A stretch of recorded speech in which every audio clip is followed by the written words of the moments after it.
Welcome to Kingston, Jamaica. Chris Chavez, CITIUS Mag founder, sub 5 miler, joined by Eric Jenkins, World Championship qualifier. We've got Anderson Emerald, the New England 200-meter regional champion, two-time Olympian, Aisha Pratt-Lear. Guys, I'm so excited because there's been just such a massive buildup over the past year, and finally, Grand Slam track is upon us. It's here. Vibes are high. Vibes are high. Very good vibes in Kingston. Yeah. Aisha, welcome home. Thank you. I guess welcome everyone. We're here in your home. We're here in your home. How are we feeling about it? Good. It's hot. It's hot. So Anderson, for context for people, Anderson's been in Jamaica now for about 2 weeks. It feels like I'm about to take Fred Kerley's motto and I'm about to buy some land here. There we go. I'm ready to move here because I've been here a while. So, I mean, it's the most exciting time, I think, because it feels like we're on the precipice of something special. Over the last couple months, if you've been paying attention to our Instagram page, the podcast that we've been putting out, lots of these shows, there's just been constant mention of Grand Slam track coming into, the track and field space. And now it's finally here. We've got world championship medalists, we've got world record holders, we've got Olympic gold medalists. I think what's the final tally? It's 32 medalists from the Paris Olympics are competing here this weekend, and you just don't get that in April. And so right from the get-go, that's the first sort of disruption that is coming into the sport. But I guess we can go around and it's what is the thing that you're most excited about with something this new coming into the landscape of the sport? I'm excited about the energy. Yeah. I'm so heavy in the game with track. I follow the sport to the minutia, and I have no idea what to expect. I'm curious to see what the energy feels like. Yeah. I'm excited for those off events that some of the athletes don't run.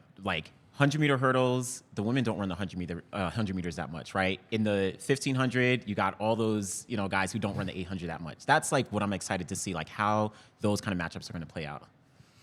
I think I'm just excited for the matchups, the tactics.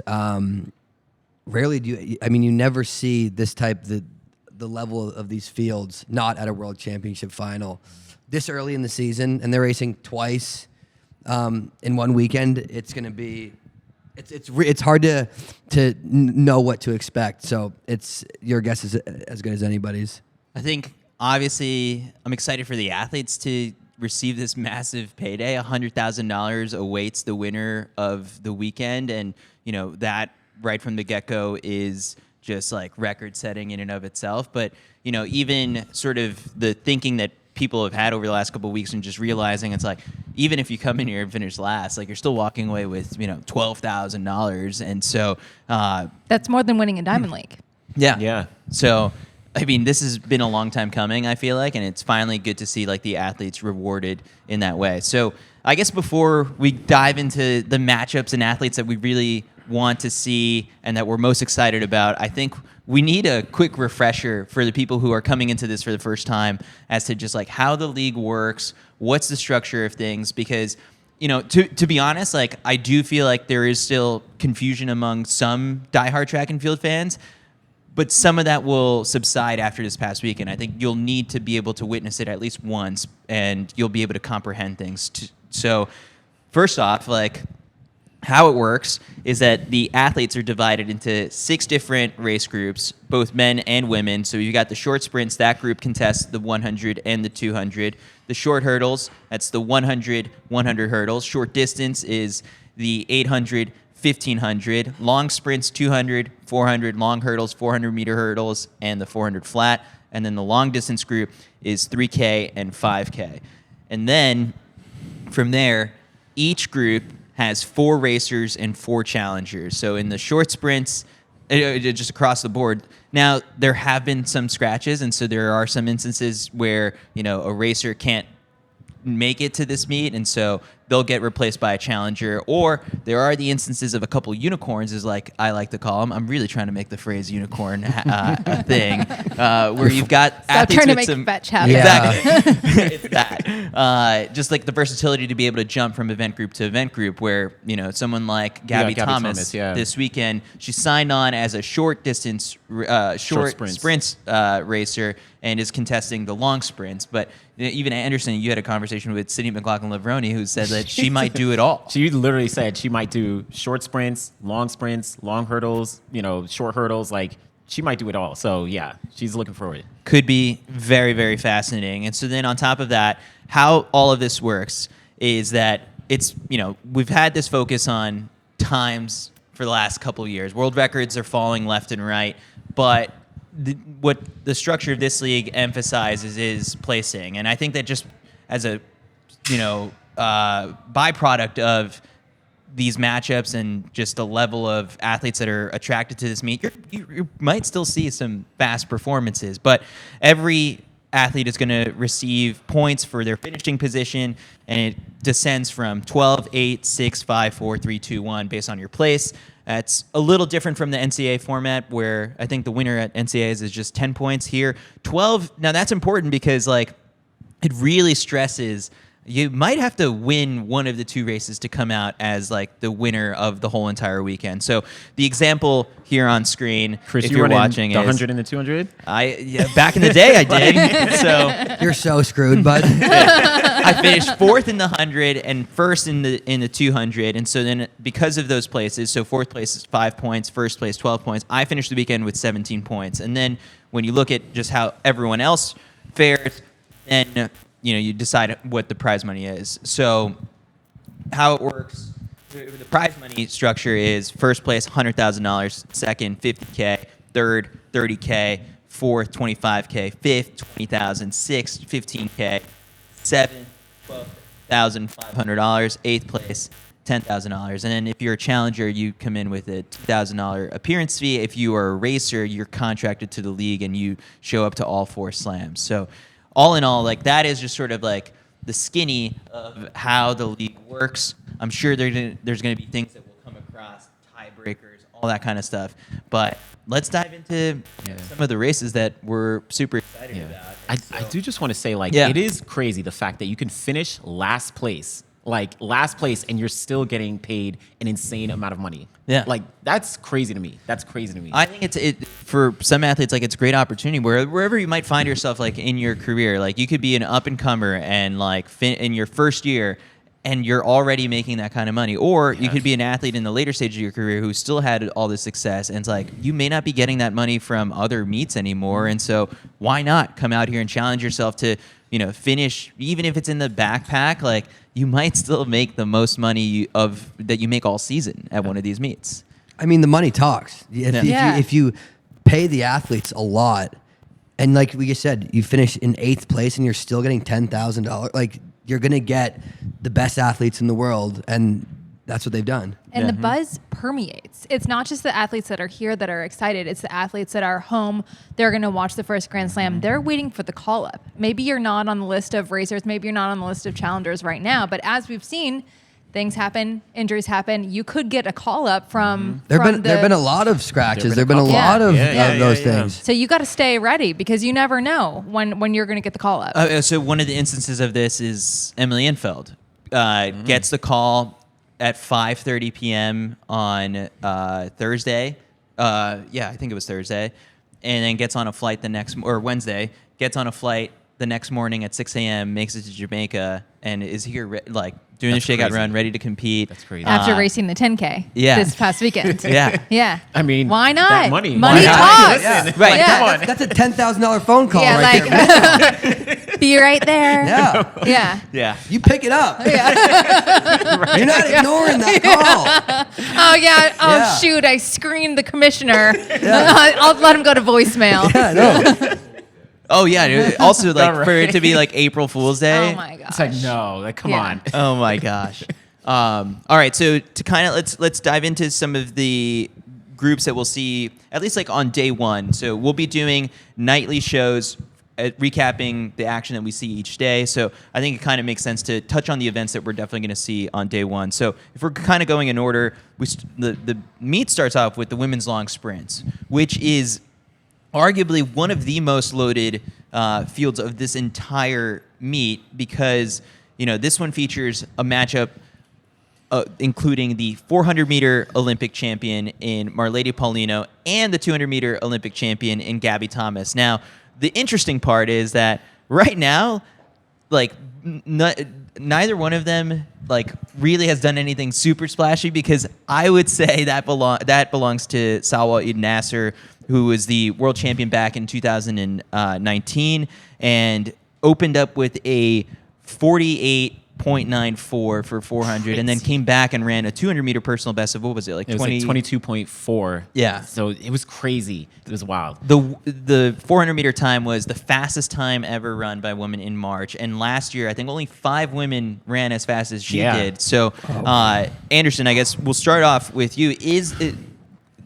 Nasser is 0-8 against Paulino over 400 meters. Yeah. This has to be her best chance ever to beat her. And on top of that, would it change the way you view the 400 the rest of the year? Maybe. Like you said, coming off that insane run that she had last week in that 48 to open up, that kind of shifted how I personally perceive Nasser comparatively to Marlene Paulino. But Paulino is just so dominant. It's hard for me to say, all right, Nasser is just automatically going to be her. And I know that Paulino always comes out and is like, I want to compete. I want to make sure that I'm putting my best foot forward. And she probably was watching Nasser and was like, yo, I got something for you this weekend. I want to make sure that I put my best foot forward. So I don't know if Nasser's going to take the win, but it will be very, very close. It'll be very, very close. It starts off with the 200, though. The 200 is on Friday, yeah. And that's where Gabby Thomas, and I think Dean Asher Smith is also going to shine. We have her in here in the long sprints, but Gabby Thomas is, in my opinion, the clear favorite. Like you said, Olympic, really? In the 200, of The course. 200. Yeah. I thought you meant for the whole weekend. No, not for the whole weekend. But on Friday, it's come on. Who's touching, aside from even Dean Asher Smith, it's Gabby Thomas on Friday. If you were besides Gabby, if you were these other athletes, you'd probably want the other way around, right? You'd probably want to start with the 4 on fresh legs, right? And That's then Get Gabby tired. Get Gabby tired. You don't want Gabby going in to the 400 after a win in the 200 with a head full of steam. You would think that's what I would think. Yeah. Now, do they have a day of rest in between, or does it go? It's back to back. 200 then back I to think Saturday 400 on Saturday. Gabby is probably very, very happy right now. Where she's Absolutely. I got my best event out the way. I'm the favorite. I'm You the get 12 points right off the bat in the first event. Off the bat. Not too hard. I mean, she's the clear favorite. But to be fair, I feel like a lot of athletes in this group are okay, we want to make sure that we can probably take down Gabby. That's what I'm thinking. They're eyeing Gabby yo, we want to really put some fear into you. This is also kind of where the tactics of, it's not just winning the event, the first event. It's okay, I'm not going to beat Gabby in the first day, but I'm not going to give 100% because I think I can come back and win the 400. So I need to maybe I come in second or third in the 2, and so I'm specifically ready for the 4. There's just so many different ways to play it tactically. But you can't throw in the towel. An important metric at the end of Grand Slam is when you total up all of the points, all of the places, all the time. If the margin is slim, you're going to come down to this metric. I can't remember the word for it, but basically your gap, the median you are away, to and from the As a winner of the tiebreaker? field as a tiebreaker. You have to play a calculus of how hard do I want to go, but you also can't mail it in at any point because there's so much money on the line. Yeah, I mean, it's the whole schedule of things throws a whole nother wrinkle into just sort of how people view the second day. Because also with the 200 being first, if Paulino finishes 3rd or 4th or something like that, She's feeling pretty good. She's feeling good. Gabby is feeling, I think, also even better, because if she wins, then that you've already built up the points lead on Paulino, and then you go into the second day thinking, all right, maybe I don't have to win it. I just got to be as close as possible. Well, but Gabby she's going up against 400-meter specialists. Yeah. So let's say she wins the 200, Paulino's in 3rd, Paulino could win the 400 and Gabby could finish down in 5th. So then those points may even out where it's like Paulino takes the title. So there's some strategy here where both sides are going to be feeling a little nervous. What's Gabby's 400? Like, what's her personal? She's actually pretty fast. She ran 49.5 actually around this time of year, like in April back in 2023 or something. So actually she has some good chops in the 400. Yeah, for sure. And I think that like her running this early is not a concern to me. I actually think that there's something to the fact that she decided to step up to this event. Yeah. I think like there's something in training that, you know, her and Coach Tanja have been like observant of it. The fact that like this is how we should structure the start to your year. Yeah. So this one is going to be fascinating, I think. And last thing I'll say is I spoke to Gabby, you know, at the presser, and she was like, I asked her like, Nasser ran this fast, Paulina's the Olympic champion. She's like, low key, she was like, bring it on. She's ready. She wants that competition. So hey, we gonna see. All right, so that is the meet kicks off with the long sprints, and then we go into the men's edition of the long sprints. This one is a field that secured the Olympic podium, signed as racers. Unfortunately, Quincy Hall unable to make it to the very first one, but I mean, still a super loaded field where I look at this one and as we look at the names here, I think the challengers might have the best odds in this event group to upset and steal the whole slam. Of the racers, which are Jareem Richards, Matthew Hudson-Smith, And Muzala Samakonga. Yep. Jareem Richards has the best split line between like his personal best in the 200 and 400. It's been a while, I think, on the 200 side of things, but there's challengers coming with tons of momentum. So of the challengers, the person to watch in this one is certainly Chris Bailey, because he's coming off of like the World Indoor Championship gold medal. Yeah, like, so even like you started, the entire podium from the Olympic Games, obviously Quincy Hall, he's not running this weekend, but then you have Jareem Richards, who was 4th at the Olympics. Chris Bailey just won a World Indoor Gold. It's like, this field is stacked. It's insanely stacked. And like you said, the challengers, I'm looking at, Chris Bailey coming off that World Indoor Gold.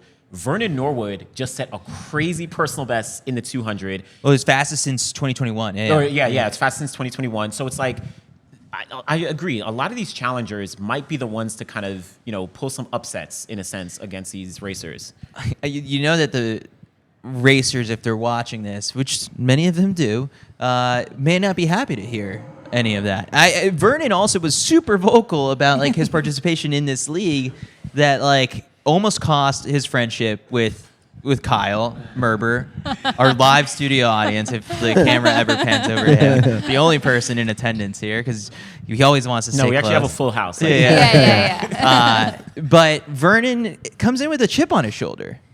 Yeah, I mean, people have been disrespecting Vernon. Mainly Kyle Merber, it sounds like. Of whether he belongs in this league or not. And first of all, like, he has the chops. He has the racing chops. He also brings a level of professionalism, expertise, and personality to this event that I think is so valuable. And honestly, the disrespect looks like it created a chip on his shoulder. So he's coming to prove, hey, I should have been a racer. Like, I should have been first on the list. Yeah. Yesterday when we were grabbing dinner, Anderson, you said something crazy to me. You're like, I might have Vernon winning the whole thing. You still feel that way 24 hours later? I feel that way. It's for exactly like you said. Yeah. Vernon wanted to be a racer. He feels like he should have been a racer. So he showed up at LSU. He was like, yo, I want to put some fear into the hearts of like all these other racers. Like Matthew, you know, Muzala's Dream, like, nah. I'm gonna come out here and I want to, you know, really throw my you know, spot in this race. So I feel like Vernon, for me, is probably the slight favorite. But I don't know. It's a tough field, but he's hungry. He's hungry. Yeah. So I mean, in this one for sure, you look at the likes of Chris Bailey, Vernon Norwood as guys who could disrupt the challengers. Muzala Samakonga is one of the most fascinating ones. You had the chance to chat with him in Brussels last year, Yeah. and he has like what do you think? What are you expecting out of him? Because he's one of these guys who didn't run indoors whatsoever. We have anything. no idea what he's been up to. No idea. And usually he's running out in Zambia back at home early season. So now he's opening up. This is his first race. But I feel like he, again, like definitely check out the conversation we had. Like he is hungry. He comes from such humble background. And it's like he's not a well-known figure, right? Vernon Norwood, our fans probably know him. Matthew Hudson-Smith are probably more familiar, with our fans. But like Muzala Samukonga is not well known. I think he wants to use Grand Slam track to, of course, show that he's one of the best, but then also kind of get his name out there a little bit. Yeah. So you're still leaning Vernon? I'm leaning Vernon. And maybe be honest, it's maybe a little biased as well, but like he has the talent. He has the talent. So yeah. All right, let's move on over to the women's long distance group, which will be contesting the 3K on day one. Now, we went for a jog this morning, and the sun was beating down. It was 78 degrees, pretty warm. I got to the track, and I took 2 steps on the track, and I said, "Oh, the track is fast." Mac immediately gave me crap for it. He was like, "How do you judge a track off of just taking 2 steps on it?" You're like, Mac, you're talking to a sub 5 miler. I think I know a fast track. Thank you. Then the other thing was, I was like, man, it was toasty. Like, this isn't going to be fun for, like, the 3K people. And he's like, it's going to be fine for, like, the 800 and 1,500 people. And I was like, I never ran at this level. Like, I don't know. Are you mad at me? But for the 3K, 5K racers, I mean, this is warm. It's and hot. There's no pacemakers. So, like, I think in general, just throw time out the window. And that makes this thing fun.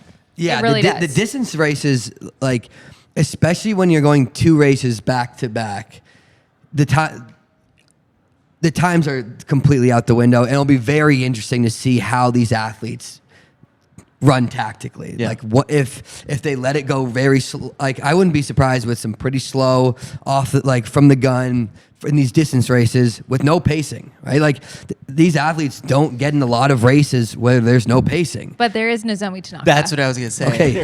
Okay. So literally never mind what I. So they got You're a good true. pace. Very elite pacer. You are correct. Yeah. However, Yeah. Nozomi Tanaka's race style is if the pace lags, she goes. She's Japanese. The weather is shockingly similar to what you'd find in Japan. Yeah. Hot, humid. She races all the time. She's run pretty well this season. I see her going to the At lead. least the front. Yeah, at least the front. Yeah. At least the first 2 laps are going to be, going to get it going. But then you also have, this race is fascinating to me because we have 2 65-minute or faster half marathon runners in this race. Like the zone of competition. It's like we have 2 women who just came off a 10K, 2 women who just came off a half marathon. We have Whitney Orton Morgan Coming off a World Indoors. Fire kick. Was Nozomi at World Indoors? Yes. Too? Yes, she was. Yeah. Where is we need to do like a where in the world is Nozomi Tanaka because she's everywhere. But yeah, this field is very vast, very expansive, and it will be interesting to see. I think a lot of shaking the legs out as the middle laps lag, but then I would put my money on Whitney for the also for the win really here. cool. Really? Yeah. Did you Whitney. see her Melrose Games 3K? Her kick was insane. We were Her right- last we were lap, right there. Yeah, her last lap was I was right in the back. electric. Yeah. Electric. Yeah. I just don't know because, like, we have Agnes Ngedic. Yeah. In crazy form. I mean, she's the only woman I think who's broken 29 on the roads for 10K. Like, that is serious speed, and I think she was one of the early commits to this league. She has not raced on the track, I believe, since 2023. Like, last year she was at the pre-classic, was supposed to run like the 10K trials and then didn't. So, like, there's something to, like, she wants to get back to the track. The Kenyan team is crazy hard to make when you've got Beatrice Chibet and, like, so many talented athletes, but I think that this could be the Agnes Ngedic coming out party. And Helen Akale is another interesting name that, like, maybe a lot of people don't really know. She's listed as a challenger here. She races a ton. I think she might be based in Japan. Helen Akale, yeah, because she's been there since 2018, I think. And she's run, I believe, 14 14:13? No. That was Agnes and Gedich on the roads. No, she's run 29:30 to win the Valencia 10K just a couple months ago. The fourth fastest woman ever. Her track credentials, she's never represented Kenya like on a global stage. So like that's why people don't know who she is. I think for Gedich and for Akali, this is like, all right, they might make their like a stamp on these two events here at Grand Slam. I like how Elise Craney's looked. I do think that she's had a pretty tough week. I mean, she just ran the 10. Do you know her travel? She just got in, right? Yeah, you were on the same flight. Yeah. Got stuck in Atlanta last night with her mom. She did her pre-race shakeout this morning in Atlanta and flew here tonight. So not We quite just came ideal. off the bus. But Yeah. But And sometimes that leads to great races. Like it's it's like true. once when your pre-race stuff is like kind of shaken up and you're like, okay, like you're like a little bit different of a mindset. That can lead to good races. I mean, she ran a hard 10K, which isn't necessarily ideal. 30:36. But she's looked pretty sharp all season. Always comes pretty ready to game in these races. So I wouldn't be surprised to see her up there. The other person to just not overlook is Ejagayo Tai, who ran 14:18 at the Pre-Classic last year, was fifth in the 5K final at the Paris Olympics, fourth in the Diamond League final. And so of everyone, I think, in the whole field, like she's got the best credentials at a global championship lately. And again, like I think the cool part about this first meet for Grand Slam is that we're just going to get a ton of data after this. Like we don't have a lot of data points as to like how people have raced recently, how they do in unpaced races. And I think like we're just going to learn so much from this first weekend that we're going to take for, the 3 other stops, but then also just like come championship season. So, that's the women's long distance group, which will open up with the 3K first. Then on the schedule for the first day of action is the women's 800 for the short distance group. This is also, I think, one of my favorite fields assembled because there's a great balance here of 1,500 meter talent and then at the same time the 800 meter specialists. Like you've got world champion Mary Moraa, but then you've also got Nikki Hiltz, Jess Hull, Susan Ajore, and who else was part of the top? And Dariba Witelji. Like that's 4 of the top 6 from the 1,500 at the Paris Olympics. So this field is going to be so much fun. For the bettors in the crowd, which unfortunately we are not part of this, I hope that the odds makers aren't listening to this, but if you could go throw a bet on Mary Moraa at minus 135 to win this race, put your house on it. This is not financial advice. Is DraftKings legal? Pretend what we're playing with on? Monopoly money, but I mean, if I'm taking those odds every time. Mary Moraa is extremely hard to beat anywhere in the world. Is this to win the slam or the 800 No, or the this is 1500? the 800 of the slam. Specifically, yeah. The 800 of the slam. Vegas odds right now. Yes. It's Minus wild. 135? Yeah. Just the 800. Put the mortgage on it. Are you kidding me? That's what I'm saying. That's crazy. Yeah. Especially like she's fresh. She's fresh. And she's an incredible racer. Like, you can't beat Mary Moraa. What are we talking about? Literally, she The knows how 800. to race. Yes. She knows how to race. I mean, this is literally her event. Right off the End of bat. sentence. Like, Who's making the Vegas odds? Yeah, exactly. I hope like they're not listening, and I hope everybody here gets a tip. They're like, Buy me a coffee if you win. I don't We're seeing a know. lot of movement on Mary Moraa. Wow. Some guy definitely just lost his job. Like, for sure. Yeah. So the 800 comes first in this one. The men's will be kind of flipped. So I guess, Aisha, what is the strategy here for those 800 specialists? Someone like a Mary Moraa who hasn't run a 15, like you get those 12 points on day one, that sets you up nicely, but then it's just the unknown. Then it's the unknown. I think you just have to put the fear of God into these 1,500 women's legs. Like, I think you got to go out and you just have to demolish people to give yourself a fighting chance for the next day. Because like Max said, 8:15, you can actually run pretty fast here. At our trials, the 800 is actually usually quite good. Like, we'll have several people dip under 2 minutes.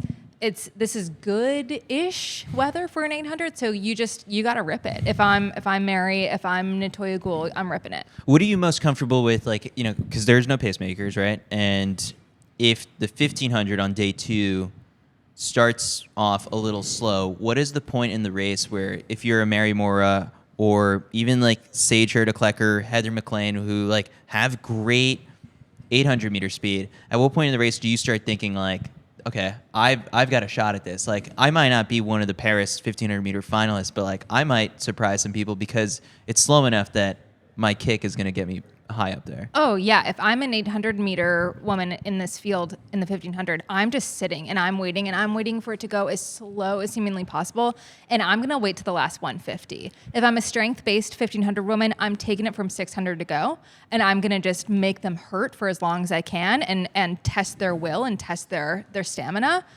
Just run the kick out of everybody. But if you're an 800 meter runner, you just wait.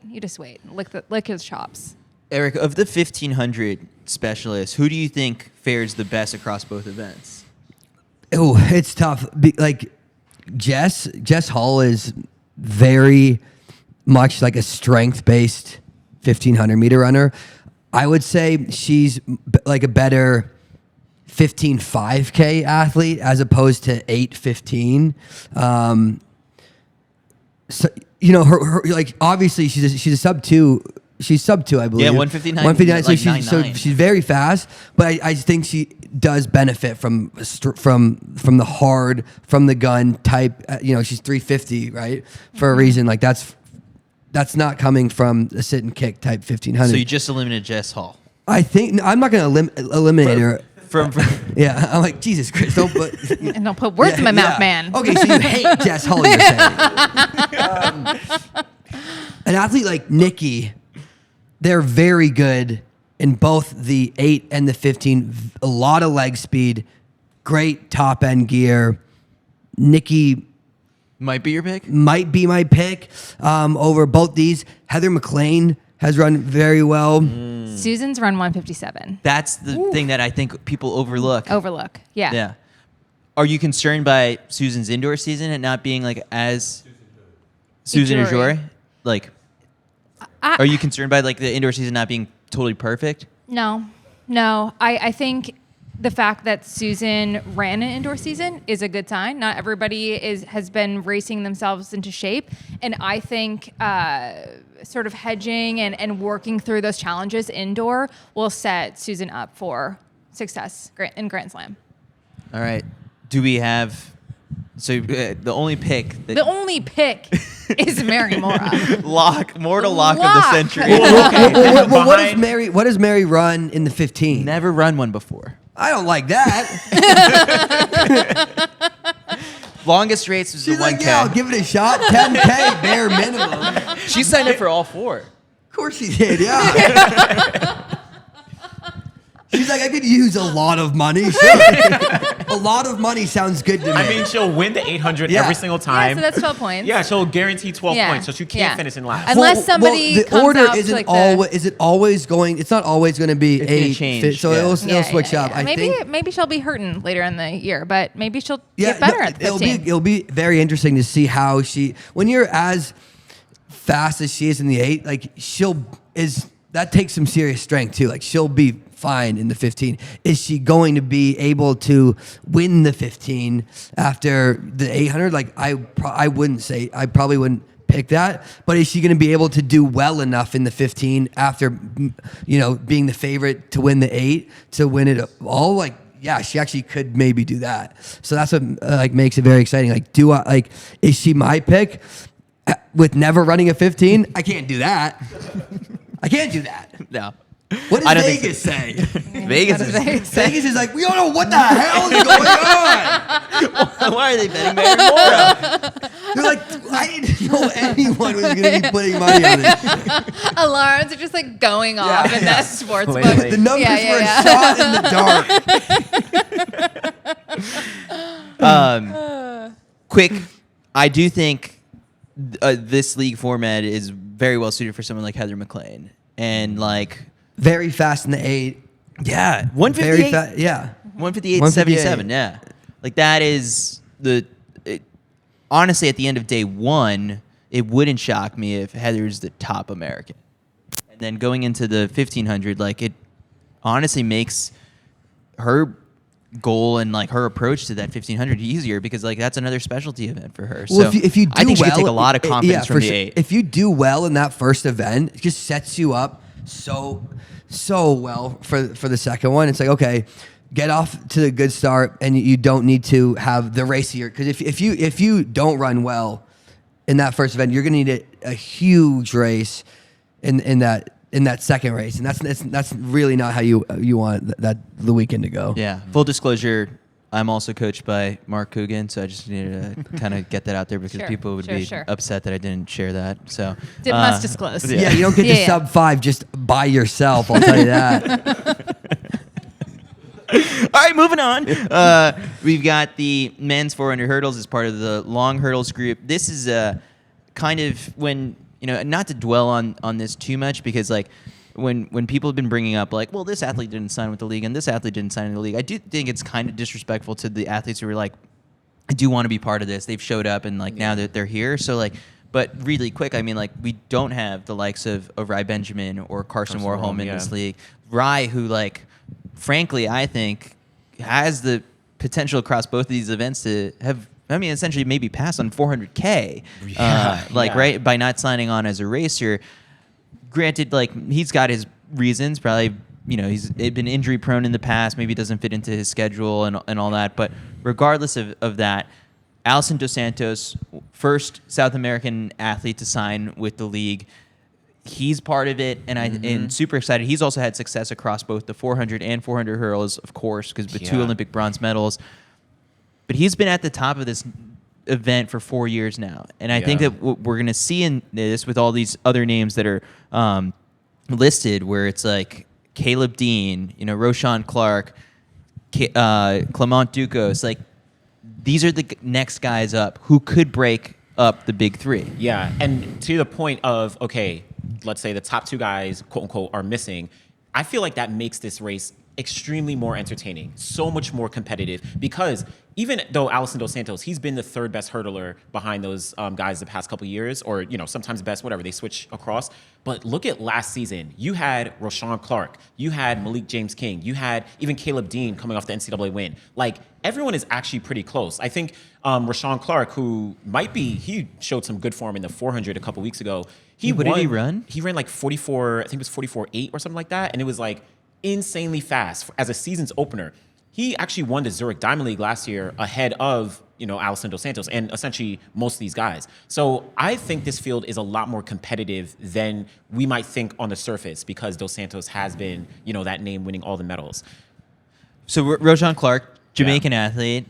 Aisha, can you speak to just sort of like when people go to Hayward Field and they ran for Oregon or ran for the, OTC Elite, the tables have turned, baby. Yeah, it's like Hayward magic. Yeah, now this is magic. This is defending the home turf. And what I think is so special about this meet in particular is we celebrate Jamaican athletes across the globe at all these championships, but it is very rare to have an international top level competition here in Kingston.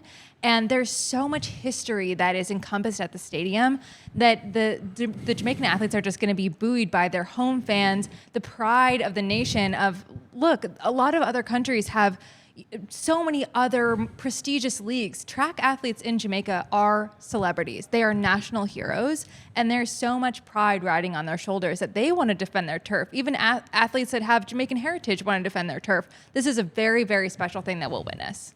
So you've ran for OTC and raced at Hayward. You've raced here before. Like, how do you compare both feelings of like Hayward Magic versus the National Stadium different. Magic? It's totally different. I'm gonna pick Kingston every time. I'm going to. Like, if She's you're like, I'm Kingston. Like, come on. Yeah. I mean, come on. Like, these are the colors that I wear at the Olympics. Like, this is so special. The crowd here is so into it in a different way. Hayward Magic, you have the clap.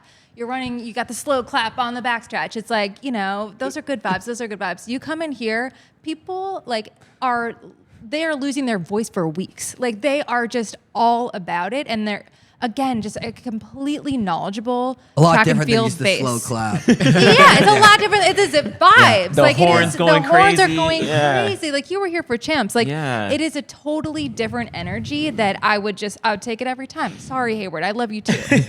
I was gonna say, Alison Dos Santos walked in wearing the Jamaican football team jersey. Like he's trying to tap into that energy because like he wants to make sure, all right, this field is competitive, but I gotta win this. I gotta get on the good side of the Jamaicans. So after you saw Roshan Clark run that fast, are you inclined to lean towards picking him? I'm inclined to pick him to win both the 400 hurdles and the 400. I think he's going to 24 points. I think he's going to just Wow. because of the form that he's in right now. Talking about the home crowd, he's going to have that. He's been on a high over the past couple years. I think at the Olympic Games last year, he didn't get to finish. He hit a hurdle in that final. And so he is motivated. And even just seeing him, I spoke to him a little bit on the side, and he's like, yo, I'm bigger. I'm more grown. Like, I'm ready to truly, truly compete. But I also do want to say, I don't want to sleep on someone like Caleb Dean. Yeah. Caleb Dean coming off NCAA win. He ran like extremely fast, 47.2. He didn't make the U.S. Olympic team. He Crashed hit a hurdle out, yeah. on like hurdle 8, coming around the curve. He is hungry. He is hungry to show, don't forget about me. Yeah. I'm not this new NCAA kid. Nah, I'm a professional. And I'm coming here for, And athletes coming out of the NCAA, everyone's like, oh, the pros, they got to race twice in a weekend. NCAA athletes are like, yeah, twice? Okay, no big deal. Right. Like they're young, they're hungry. This is practice. This is muscle memory for them to have back-to-back races. Yeah. Yeah, I mean, the story behind him joining the league is hilarious. Well, one, I think like after the trials didn't go his way, like he went out to Monaco, and in that race, I think it was impressive because he was 4th behind the big 3. Yeah. And I think it went overlooked because everyone was so, keyed in on like, all right, like that was a statement win by Rye that set him up very nicely for the Olympics. But behind all of that, like I think that you have to look at the results beyond just like the winner to really pick up on, observations that are data points that, would help you come to some of these conclusions. Like Caleb Dean is actually the real deal. A lot of people are picking him as like, of everyone in this league, he's potentially one of the racers with the most upside in 2025. So watch for him because I think like this is going to be building towards USA's, and he's still super young. He's moved out to Florida to train with Lance Brauman. So lots of good things. Bowerman finalist. I feel like, of course, mentioning USA's and worlds and all that, but like I feel like someone like Caleb, he's taking these very seriously. He's like, I want to end this season as Grand Slam champion. In the long hurdle. So he DM'd his way into the league. I think like he did. slid into Kyle's DMs, into the Grand Slam DMs, and it worked. So He just flirted like crazy. And tried to play on. shoot your shot. Yeah. Yeah, Shoot what's or his shoot. opening line? Yeah. What was his opening line? It was something like, "Sign me, like I'm ready to like Look, break the people's DMs, skulls." let's leave the DMs private. it goes down to What happens in the Air it all out. DMs Yeah, we already stays said in too the much. DMs. Yeah. He's like, no. Please, no, please. All right. Next event up is the women's 400-meter hurdles, the long hurdles, and this one, right? Like, it's open and closed in terms of all due respect. Like I'm gonna shout out like of course all the other athletes, but like we got Sydney McLaughlin-Levrone in this race, like Olympic gold medalist, world record holder. 400 meters, she's one of the fastest all time. Like this is the Sydney McLaughlin-Levrone show right here, where.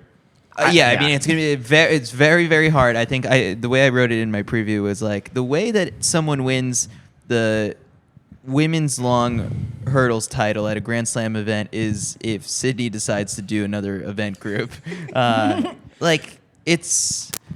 She's so heavily favored across both. Like I saw a tweet. I didn't fact check it. That's just how Twitter is nowadays.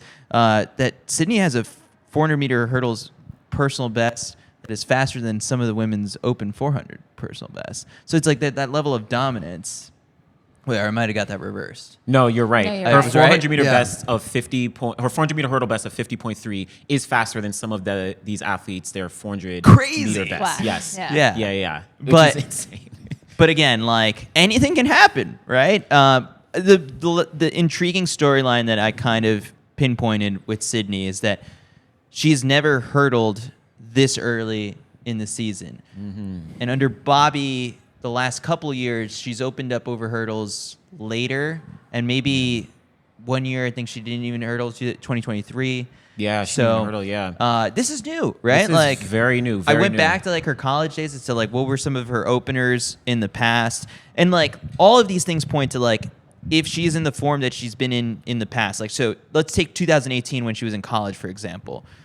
She ran 50.0 on March 30th, and then hurdled for the first time a month later and ran 53.6. Like, maybe the 400 hurdles time would need to be a little bit quicker, but to win Grand Slam, but like 50.0, like with this group, probably can get away with finishing high enough to get the points. But like, so I mean, that's the thing I'm most curious about is like, what is Sydney got this early? Yeah, I mean, last year she opened up in Atlanta, kind of in late April, I think it was, and she ran like 52 high, like 52.7. And I did actually speak with Bobby Kersey, her coach, as we were coming in, and he said she is in good form, not like world record form, but like Sydney in good form is like who's touching her. So I think she'll be able to, specifically on Friday tomorrow, she's going to be able to like really put things down, and she's confident. So yeah, Sydney's good day is everyone else's like lifetime dream, probably, like in terms of just like talent level.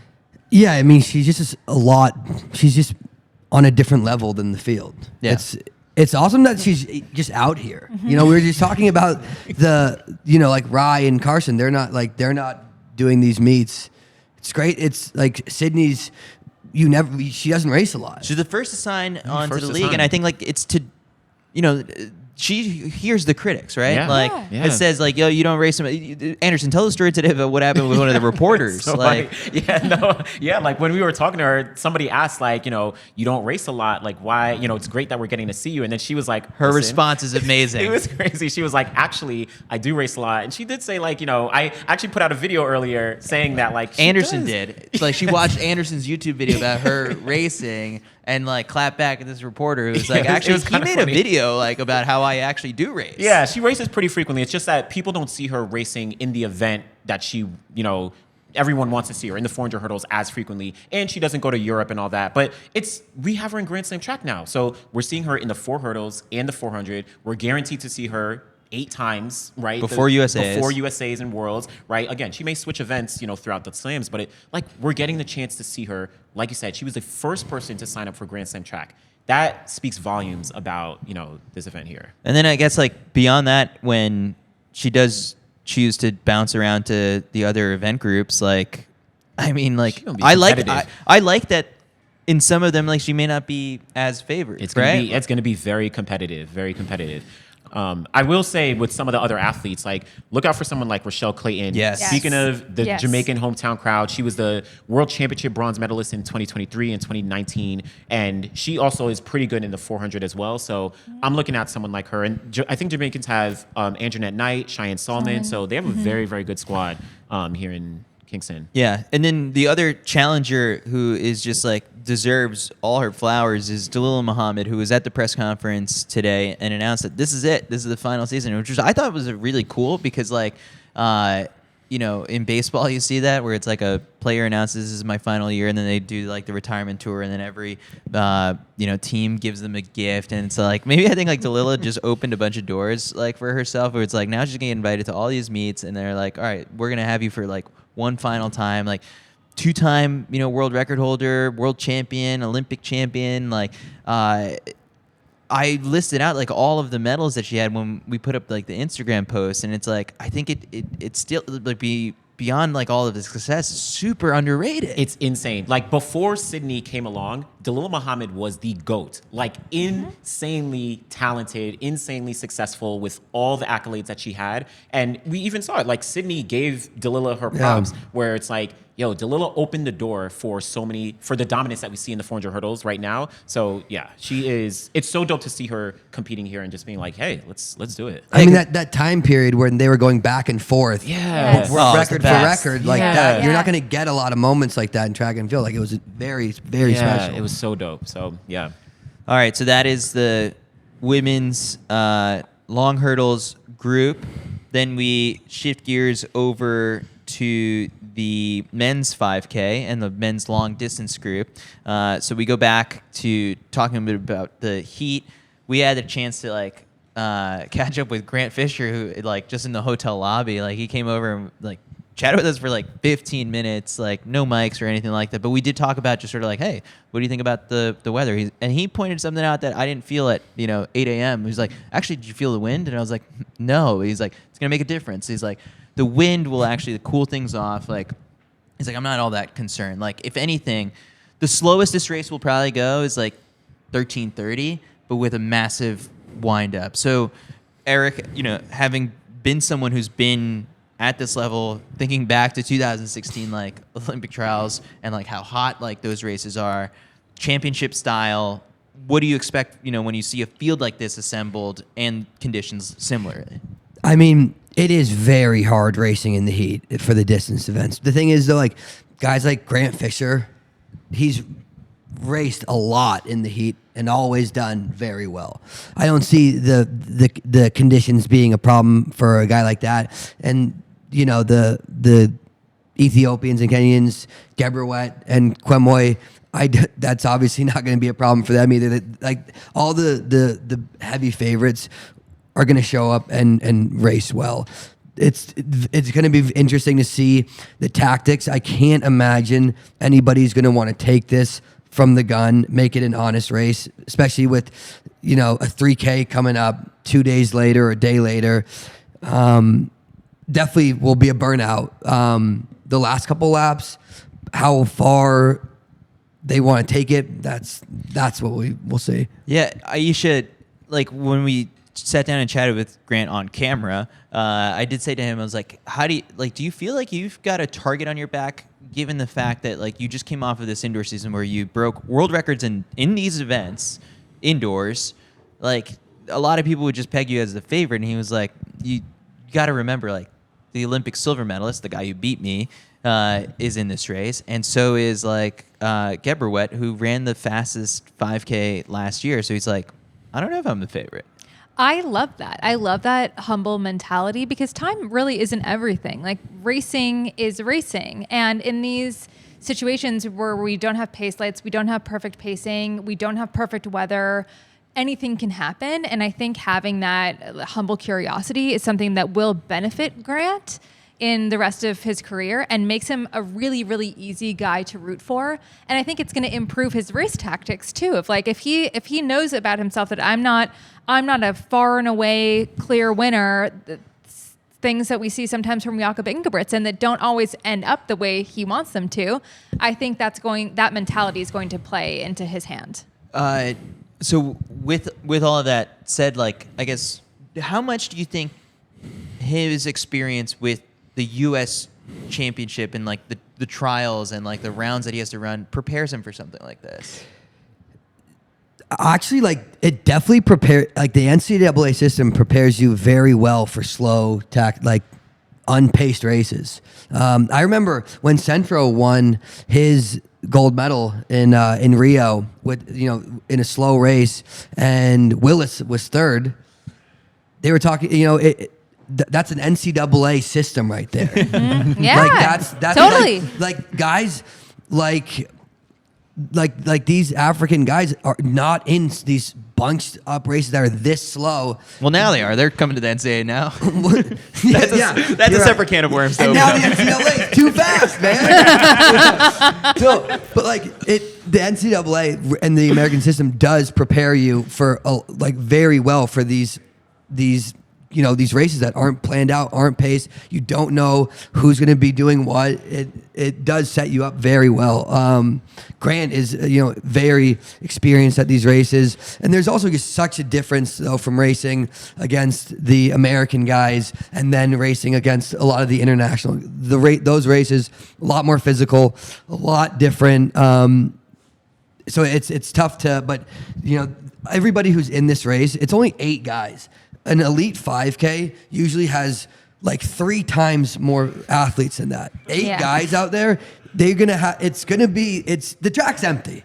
Yeah, they're gonna be doing. It's gonna be a lot. It's gonna be very, very interesting to watch. And the tactics are.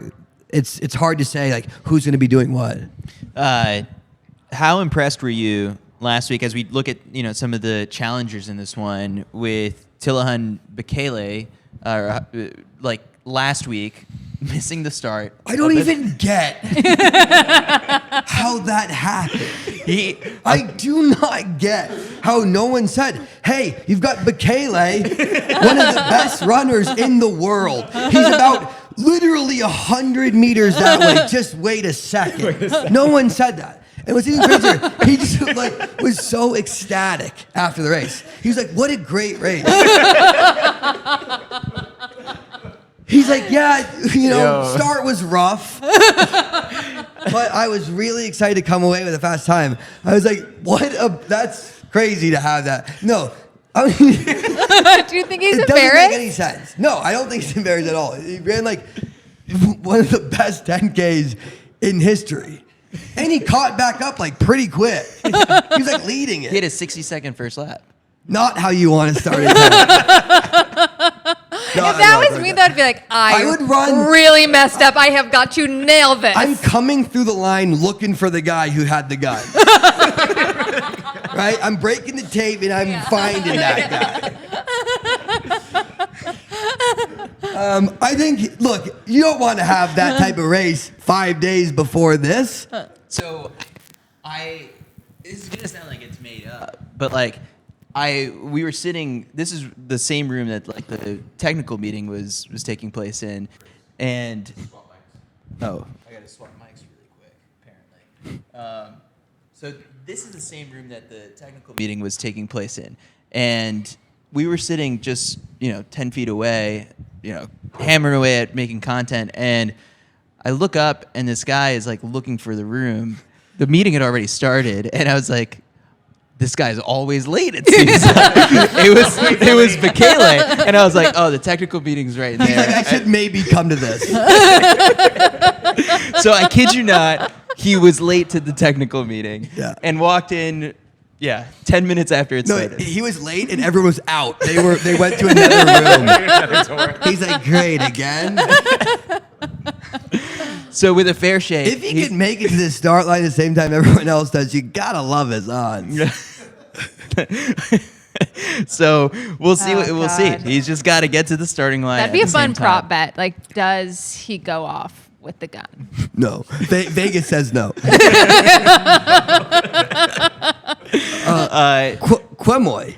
Yeah. Yeah. I mean, But he hasn't raced at all. It's since very last tough year. because like he's so talented and he's been very talented for a long time. It was just like he won the Bowerman Mile, right? Like this is the Bowerman Mile winner, like 12 years. Like who? I was gonna say I'm like 25 years ago he won. No, like he's just not like Grant's a guy who's very consistent. Geberwett's like very consistent. Quemoy's not quite as consistent as those guys, but when he does show up and bring it, second behind Jakob in the 5K final. Certainly, one of the favorites this weekend.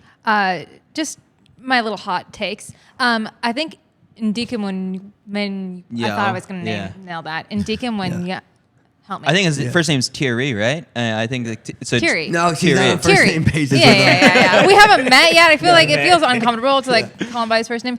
But he's Good luck to the broadcaster. Centro. Good luck to I know. Centro. with Ndika that one. Mwenyano. There you go. Yeah, you were practicing I was- beforehand. I was Yeah. practicing beforehand, but let me Working. just say, I think if a challenger is going to spoil, it's going to be him. Really? Like, yeah. He's run 12:48. Like Okay. he's in there. He's kind of slept on. He ran. I think he was third at European Cross. That's He's right, been yeah. racing. So keep an eye on him. And then, of course, Cooper Tier's been training with Cole Hocker. We can never overlook that. So he's in it. He'll be good at this, Yeah. especially the- coming out of the NCAA. NCAA. Yeah. This is like, and again, perfect scenario. Like you've got nothing to lose by coming here. Yeah. You're Cooper Tier. Like you get a great payday, even if you do badly, right? There's nothing to lose. There's nothing that's gonna. Yeah, like this race isn't gonna go fast enough to leave Cooper behind. Mm-hmm. Like this isn't gonna be a sub 13 race. This is gonna be a perfect race for Cooper, right around probably 13:30 at the slowest. 13:10 with maybe. a 13:10 would be, I think, would be fast. But yeah, it could be around there, and he's certainly capable of running that. I think it'll be slow off the first couple of laps. They'll find their rhythm. Perfect race for Cooper to be in. He's someone who needs a little bit of he's kind of we're not talking about him as much, and he's a U.S. champion in the 15. Is certainly a guy that come this summer you expect to be right there fighting for these positions of making the teams. I think this is a great weekend for him to really do well. All right, Eric. So predict, what is the slowest lap in this race? Slowest lap? We get a 70? No, I don't think we're going to get a 70. I think a 70. If you do get a 70, it's the first lap. I think you'd probably get a 68 first lap, feeling it out. But again, I genuinely don't know. It's very hard to say how these distance races with the shorter events. It's a bit not easier to say the tactics, but as far as pace wise goes for a 5K. With the talent of these fields, when you also have to run a 3K against these same guys a day later, 2 days later, you just really don't know. I was going to ask, is there anyone, because like you said, you have to run that 3K, 2 days later, and it's going to be hot, right? All that stuff. Is there anyone that would say, all right, maybe I can get 12 points right now if I just push the pace? Or do we think that everyone? I think that's Gebrawet. Yeah, because he's ran so fast, in a lot of those races, he's the only one up there. I think he's the only one crazy enough. Yeah. Yeah. Oh, I think so too. Yeah. This guy's been in the ball game for over a decade now, and I think he's the only one who might be crazy enough to be you know what? Let's drag these guys into deep waters today. The thing is, you're not going to. It's also very early in Grant's just coming off of an unbelievable indoor season.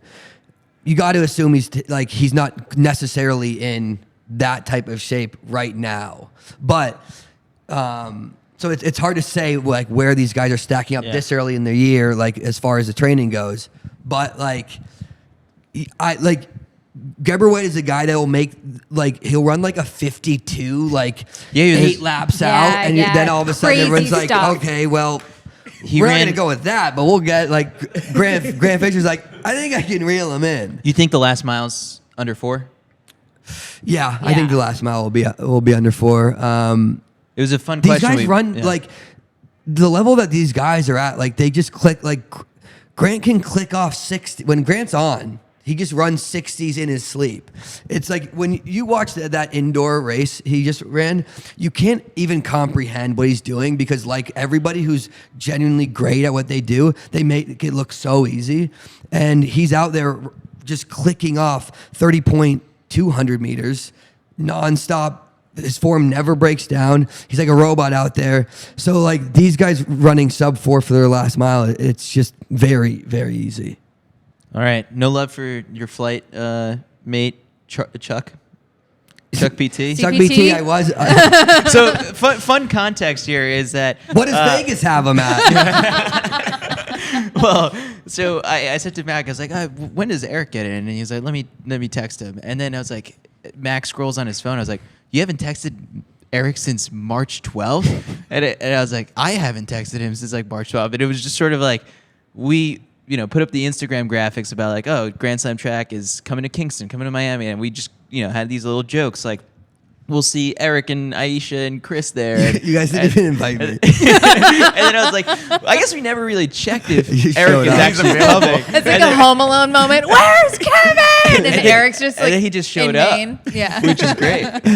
Guys, we were though on lots of group chats. People can slip through the cracks. There wasn't just no contact. There was lots of group chats going off. Hey, did you guys get your flights? Yes, I got my flight. Okay, actually, you did text in the group chat. Eric was very responsive. Yeah. It was just very surprising that I was I guess we never really told Eric what we're doing here. No, I understood it. I was like, okay. I've worked with these guys now. Yeah, Aaron, are you ever getting a memo? Because I'm not ever sure what I'm doing. I just know I get on the plane and I get off, and then I figure it out And when we then get you Do you there. think figure it the out. food situation here is better here than it is in Eugene, like for us? Right off the bat, first day in. No. Do you want to give the viewers and listeners context as to like what happened to our dinner reservation? Oh, yeah. No, I think Aisha. So the reason this podcast is hitting your feeds so late on Thursday night, maybe into Friday morning, is because we can't control Mother Nature and just weather delays and flight delays, and so Aisha's flight got delayed. And at one point, I was like, "All right, I guess it'll just be the three of us. We'll do the show." And then you were just like, "No, we need Aisha." And then I was like. I'm like, it was me. Number one man. coworker. And then Anderson's like, she's great vibes. Like, yeah, we have to. And I was We're like, here in Jamaica. Yeah, like Yeah, we come literally on. couldn't do it. And I was like, all right. And I turned to Mac. I was like, I guess like we're gonna get less podcast listens. And he's like, it'll be more fun. And I was like, all right. And so it was. But then you were texting me about a dinner reservation. Our dinner reservation was it? at 7. Then it was at 8. Then it was at 10. It's 10:37. Dinner's on the table. It's like at a on the restaurant table that's right now. a few miles away. But this is way more fun. Come on. I would like to eat at some point. Eric's like, I'm actually hungry. Like, let's go right now. It's insane how this keeps happening and I'm not even learning from it. But I'm sorry. no, it's Is there anything you're looking forward to eating the most here? Curried goat is like Yeah. the number one thing. It's good. curry. We've been Jerk chicken. Well, look, we also got sent the menu from what dinner was going to be. It is still going to be. We're still it going to still eat going it. to be? Yeah. We're still going to eat it. We'll just go over there. But the menu is curry goat, oxtail, jerk salmon, jerk chicken. You're excited? We're doing it I'm all. excited. I Yeah. am excited. Yeah. There you go. There you go. Yeah. All right, Maybe we, they'll warm it up for us. we still have Maybe. maybe It's a question. we still have a couple more They're event like, groups to get. you're 4 hours late on your reservation. But, I mean, We're we're island fine. time. We're on island yeah, time. we're on island I time. told Eric, I texted Eric. He's like, where are you? Where are you? I'm like, I'm in the air. I'm coming. I'm just initiating you to island time. It's fine. Just relax.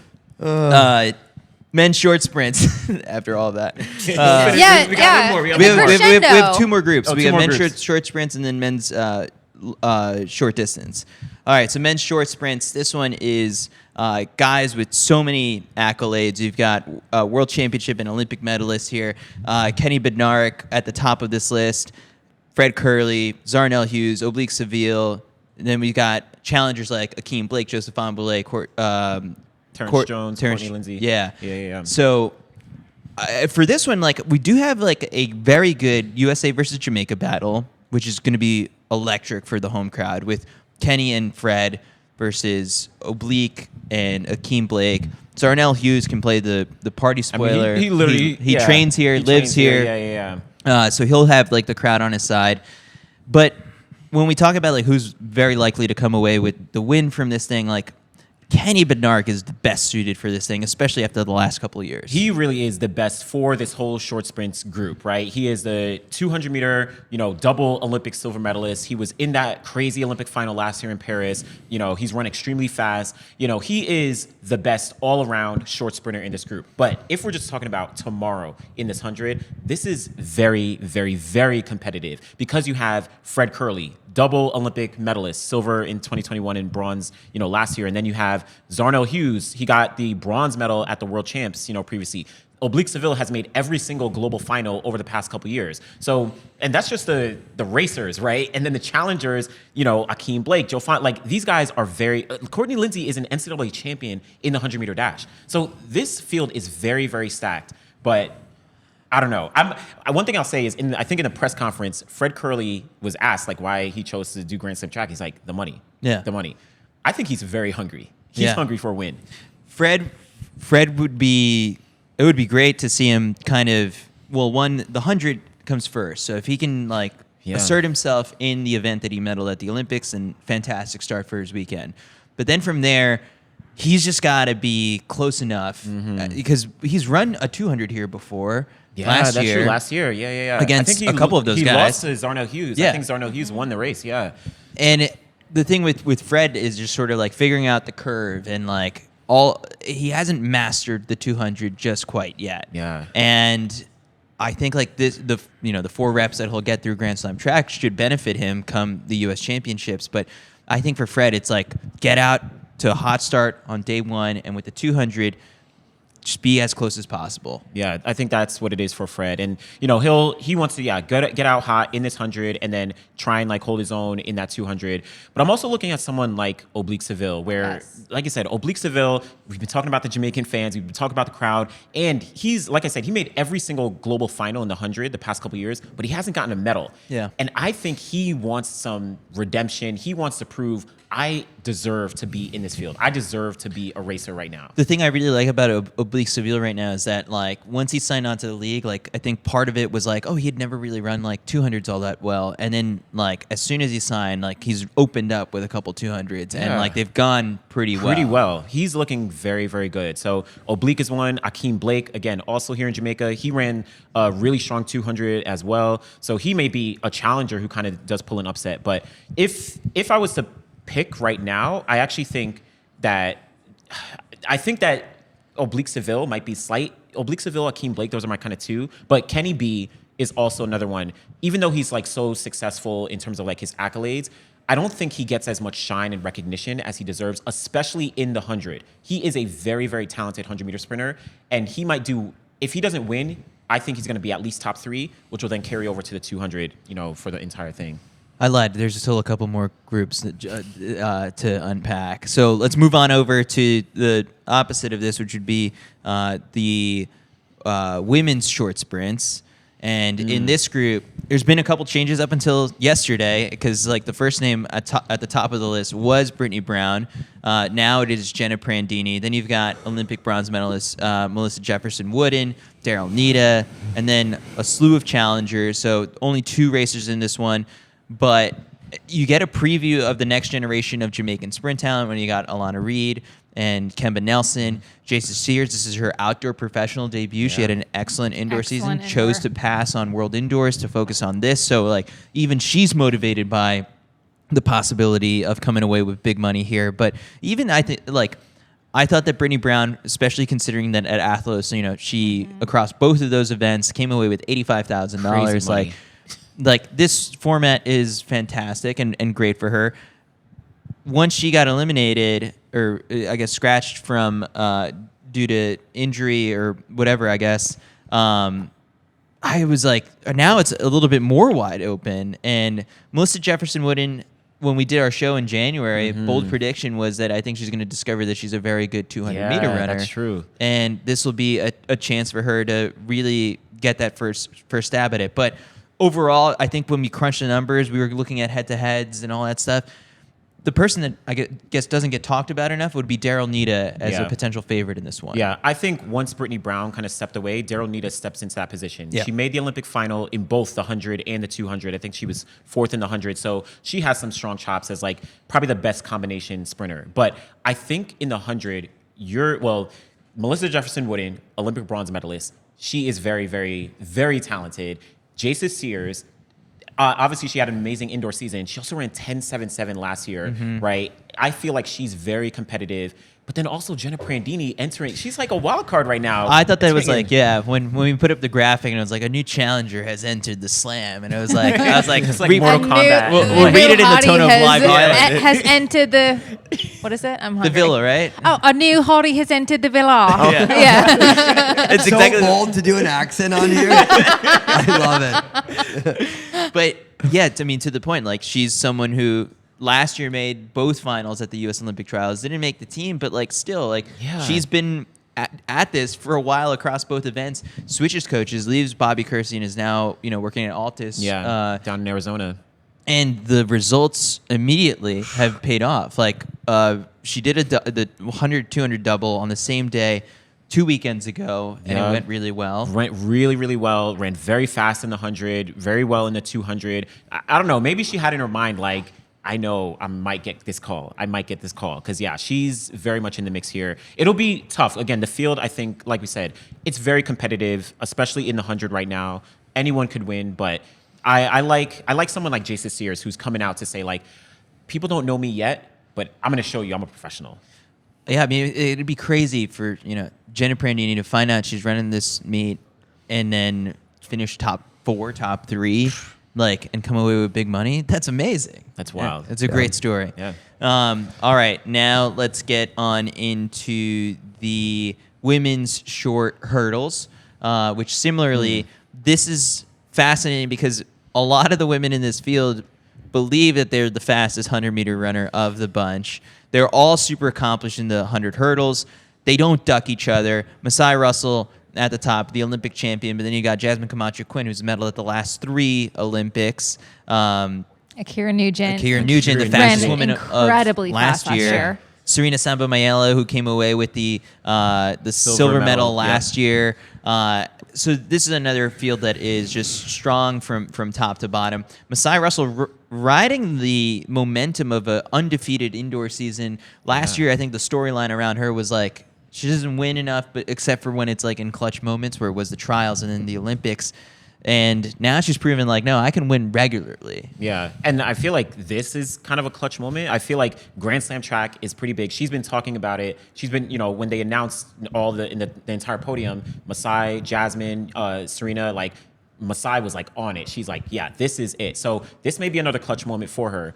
But Akira Nugent, at least in the 100, she's run 11-0. What did she tell you? This is a really funny interaction during the press conference. Yeah, she was literally look at the stats. On paper, I am the fastest. I am the fastest in this entire field in that 100 meters. I got this. Akira was confident about her abilities here. So she's going to be dangerous. Of the challengers, just based off of what I saw during indoor season, Denisha Cartwright. Yes. Great start. Yeah. How do you kind of view how she could disrupt the 100 at least? Yeah, she's very, very explosive. Like you said, indoors, she was amazing in the 60 hurdles. She went to D2 in the NCAA, and she's probably maybe the second best 100-meter sprinter. She has some really strong chops in the 100. So she actually might be a kind of spoiler out of the challengers here to maybe dip their toes into a top 3 or top 4 spot. But also, don't sleep on someone like Jasmine Camacho Quinn. She's, like you said, she's been the most consistent hurdler. Recent coaching switch too, right? And then, she switched coaches. And now she moved back to her former coach, Gary Evans and John Coogan, I think. But she also has some strong speed where I think when she was in the NCAA, she was running 200s. I think she might be an All-American in the 200 indoors or something like that. So what I love about the short hurdle group is that they are always down to race each other, down to be competitive. And this group overall, they actually have some strong, potential in the open 100. So this is going to be a very, very good, race to see. All right, final event group to unpack, and it's probably the most fun. We've kept people, I strategically do this sometimes with the podcast. It's what do people want to listen? Let's save that to the very end so people listen all the way through. All right, we've got the men's short distance group, which this one, you've got the podium from the Paris Olympics, Cole Hocker, Josh Kerr, Yard Naguse. You've got 2 of the 3 medalists in the men's 800, Marco Arope and Emmanuel Wanyonyi, and then some really strong challengers, including American record holder in the 800 meters, Bryce Hoppel, Neil Gorley coming off of a very strong indoor season for Great Britain, and then Mo Atatui from Spain. So from this one, the 1,500 meter guys get to fire the first shot. That'll be the first event. Their first day of action will be Saturday, so they'll go Saturday and Sunday. Saturday 15, Sunday 800. But I guess Eric, you've had months to look at these fields, know who the racers are. What sticks out to you about just the way that these guys are going to have to race? Yeah, this is a really one of these events is super stacked. Obviously, when you're talking about the 15, Hocker, Kerr, Naguse, these are the favorites. But how are these guys going to run this weekend? It goes it's 15-8, right? So 15's first, which is good for them. But I don't know. I couldn't tell you how any of these guys are going to race it. If I'm a guy like maybe Naguse, because I look at, the 15 guys like Kerr and Hocker, they're on paper stronger 800 guys than Yared. Maybe, Yared often does run really well from the front. Maybe he thinks, you know what, my best shot at doing well in the 800 is running really hard in the 15 and tiring these guys out a bit more.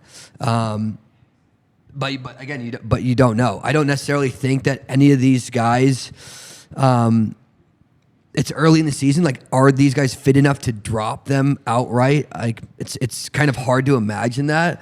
Like, on paper, like a guy like Josh Kerr is very good at the 15, obviously, and is very consistently also good at the 8. But like Hocker's got like low key like the best range in the world. Yeah, like his 800.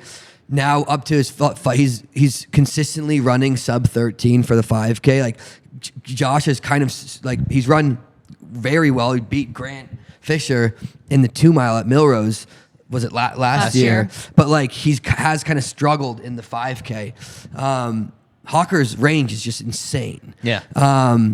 But now like when you've got guys like Wignoni. Wignoni's so slept on. That 338 at altitude on a dirt track. It's just tough to see like how like these guys are going to do after in their event in the 800 after running a very hard. It doesn't even matter how fast the time ends up being. It's going to be a hard 800. Whether it's hard the last 800, whether it's hard the last, it's going to be a hard race for them. And then to come back, on heavy legs and do that and try and outrun these guys who are still elite 800 guys. You would if you're them, you want to be the other way around. Marco Orope immediately pointed that out when I said to him, I was like, "What's your strategy for the weekend? Like, I know you're kind of keeping cards close to the chest." He's like, "No, I'll tell you. Like, I'm very happy that the 1500 is first because he's like, I've never run a 1500 on tired legs. I've run a bunch of 800s back to back. That's a good point. And so he's like, I know I'm going to feel comfortable on day 2. So it's like, it's up to these guys. Like, so then do the 1500 guys run the risk of making this thing fast enough that like they're going to be tired on, the next day? Marco's going to be totally fine. But you also don't want it to be slow enough where you leave guys like these 800 guys that are in the race. So what's the sweet spot? Like a 330. I was gonna say race. Yeah, I was gonna say like 333, like 334 in this heat. You'll start to feel it a little bit in the 15. I think that will take the sting out. But if you're trying to run, I don't know, 335, 336, 337, game over. Like you've got guys still. When is gonna just run you blow down. you up. Yeah. It's tough to like say because it's like, oh, like this is the time that's gonna do it. Maybe it's slower than that, but the last like 800 or the last K is just violent, and so it could be. You really. That's a great way to describe it. Yeah, violent is like when you're in a race with these guys, it doesn't look like it on TV a lot. It is violent. It's hell out there. Right? There's something you're like watching it back. You watch it on TV and you go, it wasn't like that. It was like way more brutal. You sound scarred by like. Is there one particular race where you're like, that was the most violent move anyone's ever pulled on me? Oh, like a one specific move. Like I don't like. There's nothing that quite stands out like that. But like all these races are like kind of violent. Like they're kind of. It's like the adrenaline when you're like when you're hearing that bell and like you're in the hunt. Like that last lap is like. Tons of adrenaline. You're right there, and then you're like watching it back, and you go like, it's not quite translating sometimes. Yeah. It feels like primal in the moment where you're like, you're like, I don't know. You may have had to have been there, but like these guys are just like these top guys are. Their kick is unbelievable. I just don't really. It's the 800 is gonna be exciting to see. Josh Kerr runs really well. Like he's probably the most consistent 800 of the 15 guys for sure. Whether he's going to be able to like deliver again, and who knows, like the type of shape he's in right now, early on in the year. But this is. I mean, I'm biased. Obviously, I love the distance events, but I do think this is probably one of the better events of the weekend. What did you think of Josh Kerr's fit today? He had the green suit. Okay, let's talk fits for a second. Okay, this is how we should close it out. We really need to just close it out. Yeah. Actually, we got to close it out because dinner is waiting for us. Best dressed. Okay. Best dressed. Gabby Thomas. Oh yeah, Obviously. Gabby Thomas came out with the white Yeah. suit Yeah. situation. It was Yeah, kinda yeah, crazy. yeah, yeah. So I'm gonna go Josh number 2. Josh was on point. The green, the mint green Really? suit. I think he Good looked for you. fantastic. No, Grant, Grant, with the Grant White Lotus looked like he looking was shirt? ready for the White Lotus. Yes, I thought the same thing. Yes, Grant looked sexy as hell. Of course. But did he? But like, Was he Josh's swagging outfit out? Was just a bit like Josh had it all going for him. Yeah. It's a bit more Do you, dialed. you think he rented that or? Someone said he looked like a Marvel villain or something like that. He did look villainous. Oh, CJ Oh Allen. yeah, he looked good. Oh, yeah. So the funny thing when CJ Allen walked in was people were like, is that Josh? I honestly thought it was like Jimmy Gressier. No, Kenny Bednarek. Yeah, let's talk about Explain this. that whole So Kenny B situation. He walked the hell in here. He walked in here, and I kind of missed it at first. And all of a sudden, I thought somebody like really, really famous just walked in, and he came in with a sidekick, all black suit and a gas mask on. So Sidekick many is questions about the crazy. sidekick. He had Did a he bring sidekick. him with? I assume yes, he brought him with. I think he was with him. Yeah. You don't just find him on the street. And he's like standing next to him as the pictures are going. He's like, hey, put on a full suit and And a the gas gas mask and hold this box. And he's like, sure, okay. Yeah, no, he came with him. So yeah, he walked in. It is not easy to get to Kingston, Jamaica. Like you are taking like a 12-hour flight to come here to hold the box. In a mask. I assume he has another role here besides box. We holding. need to Doing something investigate. else. We need Yeah. to investigate. Get the journalist on it. We got to know who this guy is. well, As soon as he delivers his box, he's like, well, I'll see you later. Did you play? Yeah. He's on the red eye. Yeah. Get him out of here. Yeah, your Uber's outside, buddy. Hit the road. with just how much like you have to like, go through customs here. Like, what do you think they did when they opened up customs and they're like, what's this mask? Are you? Customs didn't open up shit. Okay? Customs was awesome. They were ushering people in. They weren't checking anything. Honestly, anything. I'm not kidding. People were sprinting through customs. I tried to put my bag on the escalator that's bringing him through. They're like, get your bag off there. You're like, just get it off. Oh my God. He made it through probably had the gas mask on. They looked at his passport picture and just like, He's yeah, fine. He's got a full black suit on, a gas mask, gloves. I mean- He's not got anything suspicious in the box. What's in the box? So let's talk about. There's this build up to the box opening. What did you think was going to be in it? Honestly, there's a lot of box going on with the sprinters. A lot of people presenting boxes. Where did they get this idea? No, They watch a lot of Deal or No Deal. That must be it. Let's Yeah. just say this. It's good that Noah went first because it's like, it's just like, well, are you copying? It's tough if you're Kenny. It's like, it looks like you're copying. It's like Let Kenny have his moment. Let Kenny have his moment. it's like a little bit like a. Is this the Kirkland signature version or? But yeah, so it was his bandana that he's gonna race in, His right? headband. Yeah, his Yeah. headband. His Yeah, headband. yeah. Disappointed? You I don't because know. like you I were don't- disappointed by the Yu-Gi-Oh card. I'm disappointed by a lot of these things, I guess.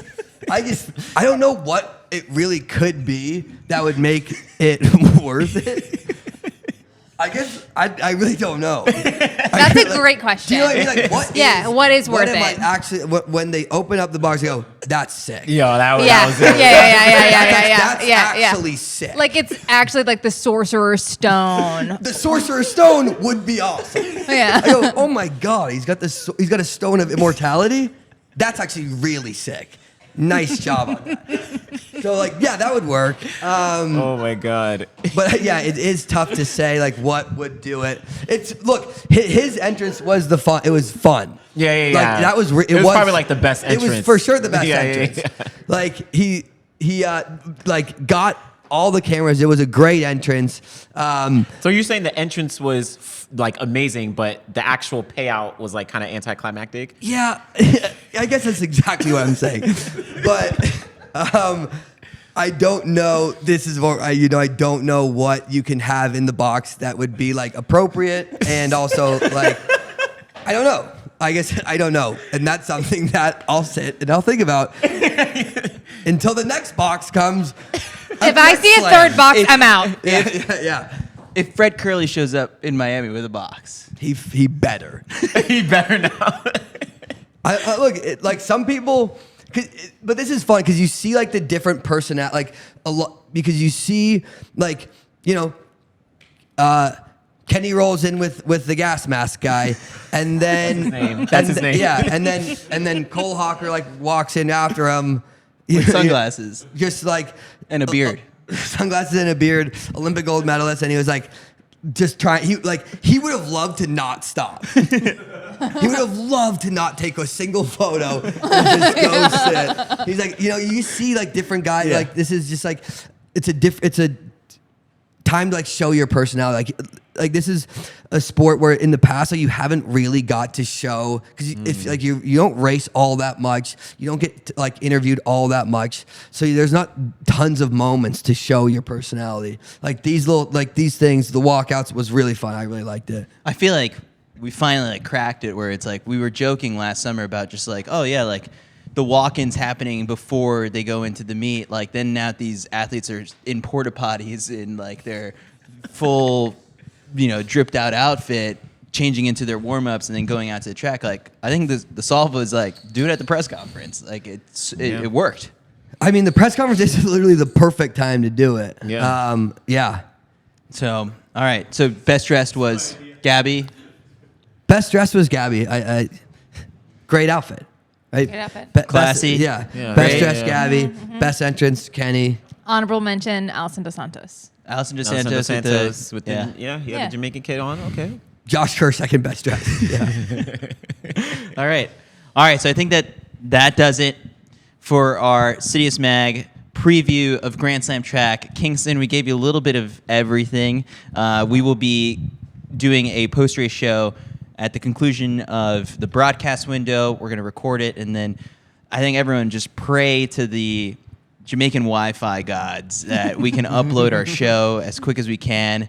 We're hoping that this show goes up before the start of the meet and that everyone enjoys it. You can tune into Peacock for Friday's action. It's streaming all weekend long on Peacock on Saturday and on Sunday. It will be televised on the CW, and that's for the American audience. There's 180-something plus other countries and broadcast partners where you're going to be able to watch this.